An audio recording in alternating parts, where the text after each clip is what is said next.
Mila adalah gadis SMA biasa yang tumbuh menjadi anak yang malas dan tak gemar bergaul.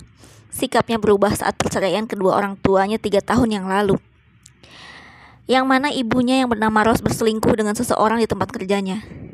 Kini Mila tinggal dengan Bobby, sang ayah yang kini telah menikah lagi dengan gadis muda yang usianya terpaut 15 tahun. Yang sering disapa Mbak Arum. Mila trauma dan tak mau bertemu lagi dengan ibu kandungnya. Dia justru memilih tinggal dengan ayahnya karena hati Mila berada di posisi Bobby dan merasakan kesakitan Bobby di masa saat Bobby masih berumah tangga dengan Rose. Mila terbangun dari tidurnya pukul 8 pagi. Dia mengambil headset dan menyetel musik dengan sangat keras. Arum masuk ke kamar Mila. Tubuh Arum yang tengah hamil tua mencoba memberi isyarat pada Mila untuk segera turun dan sarapan bersama dengan ayahnya. Mila hanya mengacungkan jempol tangannya ke arah Arum sambil mengedipkan sebelah matanya. 10 menit seusai mandi, Mila langsung menuju ke meja makan dan melihat sang ayah yang sedang merokok. Asap rokok memenuhi seisi ruang dapurnya. "Pah, jangan ngerokok terus dong," ucap Mila. Kalau kamu makan di ruang tamu aja tuh sama Mbak Arum," ucap Bobby. "Maaf Pah, gunanya meja makan itu untuk makan. Masa Mila mau makan di ruang tamu?" tolak Mila. "Oke deh, Papa yang ngalah. Oh ya nak, kamu jangan lupa untuk hadir di acara pernikahan mamamu," ucap Bobby. "Gak deh Pah, Mila gak bisa," ucap Mila dengan wajah sedih. "Loh kenapa?" tanya Bobby. "Mila hari Minggu ada latihan cheerleader," ucap Mila. "Nak, jangan gitulah. Walau bagaimanapun, dia itu ibu kandung kamu. Papa senang kok kamu menerima Mbak Arum sebagai ibu sambung kamu. Tapi kamu jangan kesampingkan ibu kandung kamu sendiri," jelas Bobby pada anak gadisnya. "Aku bakal datang kalau Papa juga datang," ucap Mila. "Papa gak diundang. Papa juga bukan siapa-siapanya lagi," ucap Bobby. "Yaudah kalau gitu Mila juga bukan siapa-siapanya dia lagi," tegas Mila. "Mila, kamu sudah dewasa. Janganlah kamu berpikir seperti anak TK," ucap Bobby membujuk. "Mungkin Papa sekarang bisa berdamai dengan keadaan, tapi nggak dengan aku, Pah. Perasaan aku hancur karena ulah Mama," ucap Mila sambil menangis di depan Bobby. Bobby yang merasa bersalah akhirnya mengalah pada anak gadisnya. "Ya sudah, kalau gitu Papa nggak akan maksa kamu kok," ucap Bobby dengan nada rendahnya. Bobby pun keluar dari dapur. Usai itu Mila segera pergi ke kamarnya lagi sambil menangis. Kepedihan kejadian di masa lalu terasa dan terulang lagi hingga acara pernikahan itu hampir tiba. Arum mendapati Mila yang tengah sibuk memilih gaun di kamarnya. "Mil, kamu lagi apa?" tanya Arum. "Aku lagi cari gaun yang cocok buat acara nanti," ucap Mila. "Buat acara apa?" tanya Arum. "Ya, acara pernikahan mamaku lah, Mbak," ucap Mila. "Ya Tuhan, Mil, jadi kamu mau pergi ke sana?" tanya Arum. "Ya Mbak, aku gak mau nanti Papa dituduh yang enggak hanya karena aku gak datang," ucap Mila. "Tapi jangan pakai gaun hitam juga dong, apalagi seksi kayak gini," ucap Arum. "Apanya yang seksi sih Mbak?" tanya Mila. "Belahan dadamu kelihatan banget," ucap Arum. "Hitam melambangkan kesedihan. Kalau masalah belahan dada melambangkan kalau aku menikmati pesta," ucap Mila. "Kamu ada-ada aja, Mil," tawa kecil Arum. "Mbak, jangan lupa ya make upin wajah aku senatural mungkin. Aku pengen dandanan aku sesuai umurku," ucap Mila. "Tapi bajunya gak sesuai umur," celoteh Arum. "Ah, Mbak Arum gak gaul nih," canda Mila. Esoknya Mila telah siap untuk pergi ke acara pernikahan ibunya. Dia turun dari tangga kamarnya sambil mencoba membetulkan sepatunya yang sedikit selip. Bobby yang dari tadi duduk di ruang tamu sambil menyalakan rokoknya langsung tertegun. Bobby kaget melihat Mila yang terlihat cantik sekali. "Mau kemana kamu nak?" tanya Bobby pada anak gadisnya. "Aku mau ke pernikahan Mama," ucap Mila. "Bukannya kamu gak mau ya ke sana?" tanya Bobby. "Kata siapa sih gak mau?" "Aku mau kok, Pah," ucap Mila santai. Pasti ada campur tangan dari Arum, batin Bobby. Arum tersenyum di belakang sambil tertunduk. Flashback on. Arum mendatangi Mila yang tengah menangis di kamar. Arum duduk di samping Mila yang sedang menutup mukanya dengan bantal, juga mengelus rambut Mila yang lebat dan panjang. "Mil, papa kamu gak bermaksud kasar atau marah sama kamu," ucap Arum yang menenangkan gadis 17 tahun itu. Mila hanya diam sambil melanjutkan tangisannya yang terseduh. "Papa kamu cuma pengen hubungan kamu sama mamah kamu gak terpecah atau terpisah begitu saja, nak," ucap Arum.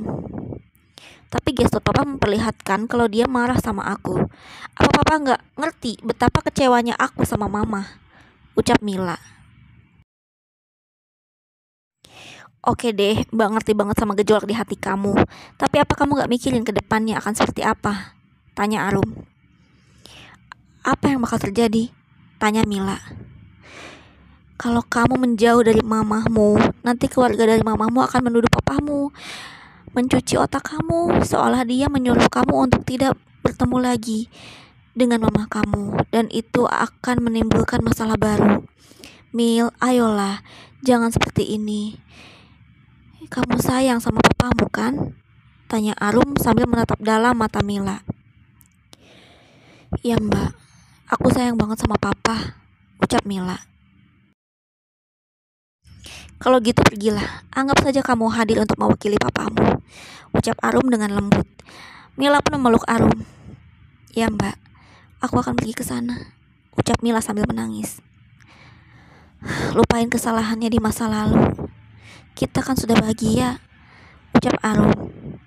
Flashback off. Mila pergi diantar oleh Bobby. "Doain Mila ya pa, semoga Mila gak diterkam sama mama," ucap Mila sambil tertawa.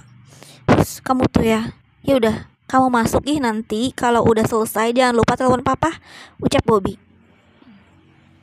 Saat Mila masuk ke dalam gedung pernikahan itu, semua tamu terlihat sedang menari-nari dengan musik jedak-jeduk dan kursi pengantinnya kosong. Mungkin sang pengantin juga ikut bergoyang bersama para tamu yang hadir. Mila yang celingukan dihampiri sang nenek yang berdandan heboh. "Mila, dari mana aja kamu? Kok baru datang? Jangan bilang ya kalau papa kamu larang kamu datang ke sini. Kita di sini mau ajak kamu senang-senang kok. Dasar hati kotor," ucap neneknya. "Maaf ya nek, tapi Mila kesini datang atas perintah papa," ucap Mila dengan nada yang kurang sopan. Namun tidak lama Ros datang dengan menjinjing gaunnya. "Mila anakku, sama siapa kamu datang ke sini nak?" tanya Ros. "Aku datang diantar papa," ucap Mila dengan wajah masam. "Ya Tuhan, baju kamu kok seksi gini sih? Pasti istri barunya papa kamu kan yang bikin style kayak gini. Ini tuh baju yang mengundang syahwat," ucap Ros sambil meledek. "Ini baju pilihan aku kok mah," ucap Mila ketus. Tak lama Ros dipanggil oleh sang perias untuk ganti baju dan make up. Ros pun meninggalkan Mila sendirian. Mila terdiam murung sambil mendekati meja minuman.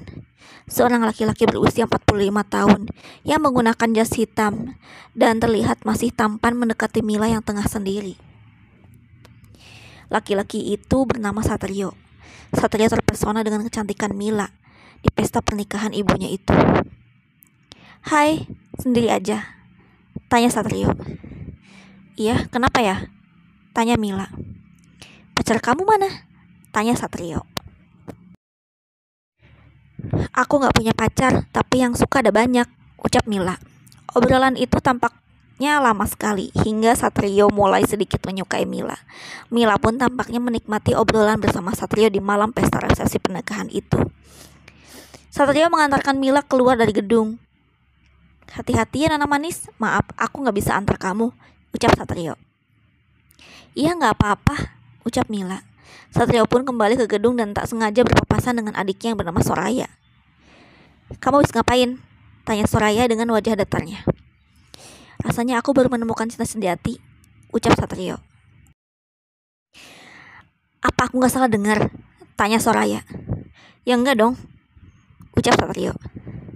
Dari sekian lama kamu membujang dan berselingkuh dengan istri orang sampai membuat rumah tangganya rusak. Sekarang kamu bilang baru menemukan cinta sejati. Terus Ros mau kamu kemana kan? Tanya Soraya. Entah kenapa hati aku lebih tersentuh ketika melihat dia, ucap Satrio. Gila kamu, ucap Soraya sambil meninggalkan Satrio. Rasul mendekat sambil memeluk Satrio dengan bahagia. Sayang, aku senang banget hari ini, ucap Ros. Kamu senang kenapa? Tanya Satrio. Akhirnya Mila, anakku, bisa menerima kamu, ucap Ros. Oh ya, kok bisa sih? Tanya Satrio. Ya buktinya tadi aja kamu sempet dansa dan ngobrol sama dia. Makanya aku biarkan kamu akrab sama anakku, karena bagaimanapun sekarang dia juga anakmu, ucap Ros sambil tersenyum girang. Maksud kamu gimana ya? Tanya Satrio. Loh, kamu gak tahu tadi gadis bergaun hitam itu siapa? Tanya Ros. Memangnya dia siapa? Tanya Satrio. Dia itu Mila, ucap Ros. Ya aku tahu namanya Mila. Terus dia siapanya kamu? Tanya Satrio. Dia itu